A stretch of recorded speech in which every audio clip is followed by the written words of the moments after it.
Hi Water Signs, Cancer, Pisces, and Scorpio. Welcome po sa ating channel at ito ay inyong Daily Gabay Tarot Reading ngayong October 25, 2023. Please be reminded that this is channel reading po, so maaari kayong makarelate o hindi. Just take what resonates, gamitin ang reading na ito bilang gabay lamang.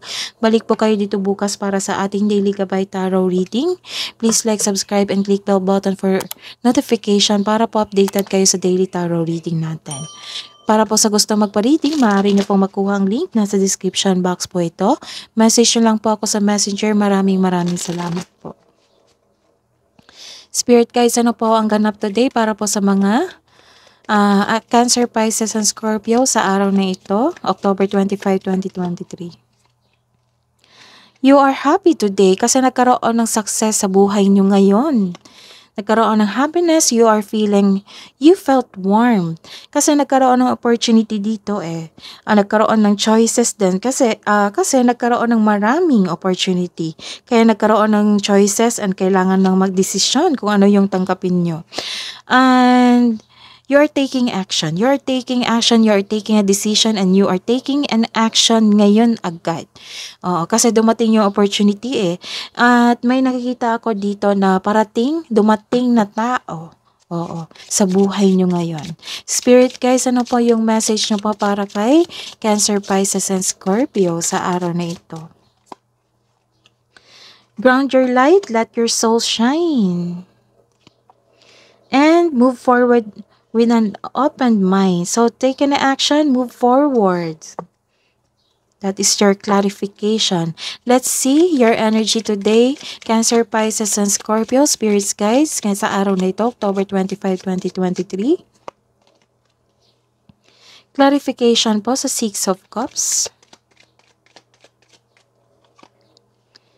Let's see your career and money today. Clarification po sa the Moon, reverse. Let's see your love and romance, self-love partnership. Wow. Clarification po sa Nine of Wands.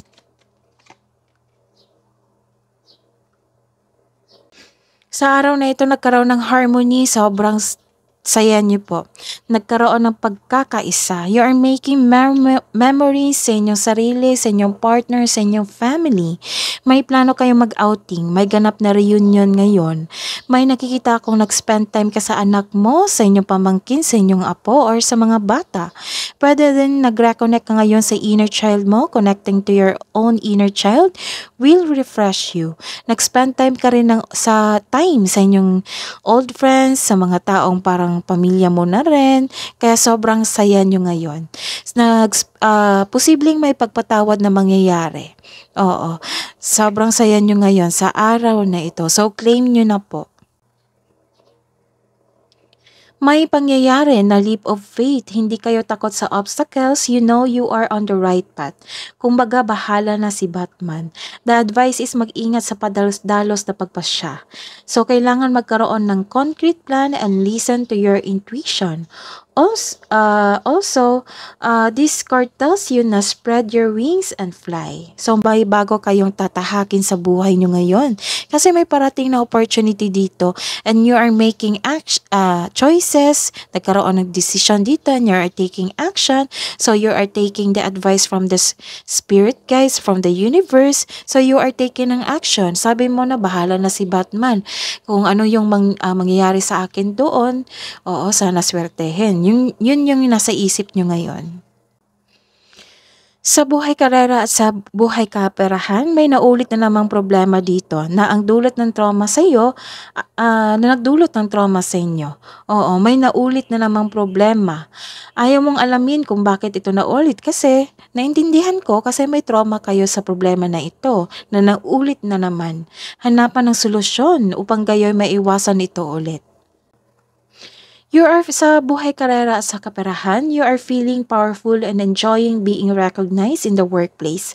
Kung ikaw ay negosyante, listen to your intuition to grow your business and take an action toward increased prosperity.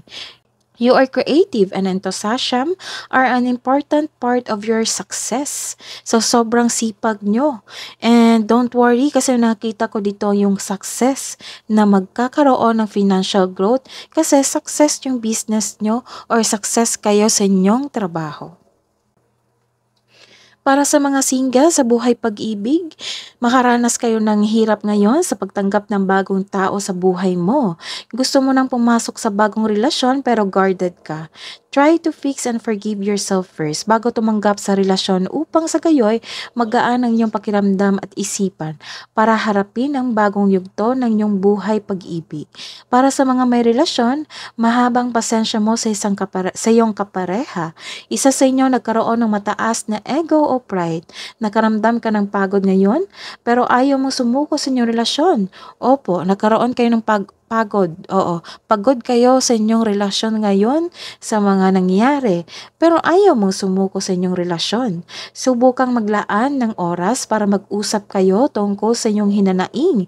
Nang malaman niya na nagkaroon ka ng malaking adjustment or nagkaroon ka ng hirap sa inyong relasyon ngayon.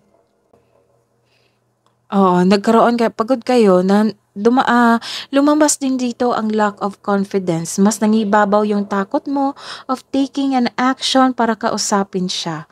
Okay, it's time to make a move, to take an action para kausapin mo yung partner mo o harapin mo yung fear mo na nararamdaman mo ngayon.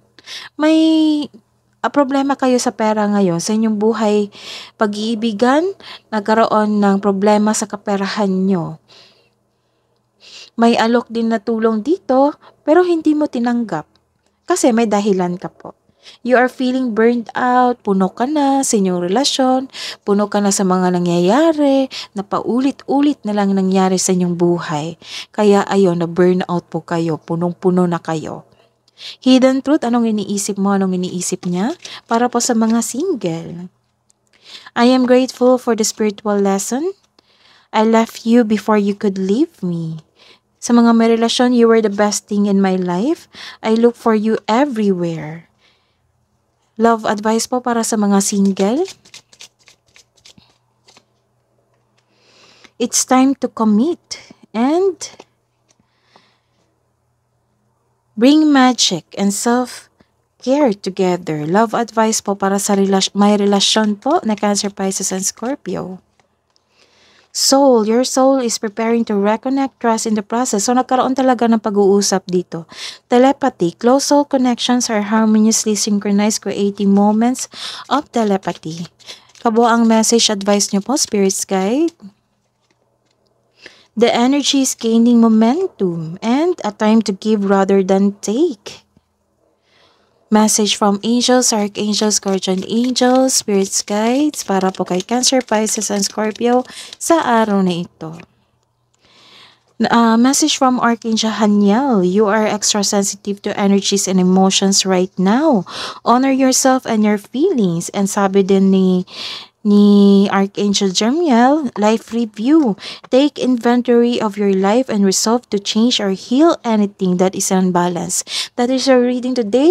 Balik po kayo dito bukas. Please like, subscribe, and click bell button for notification para po updated kayo sa daily tarot reading natin. Maraming salamat po.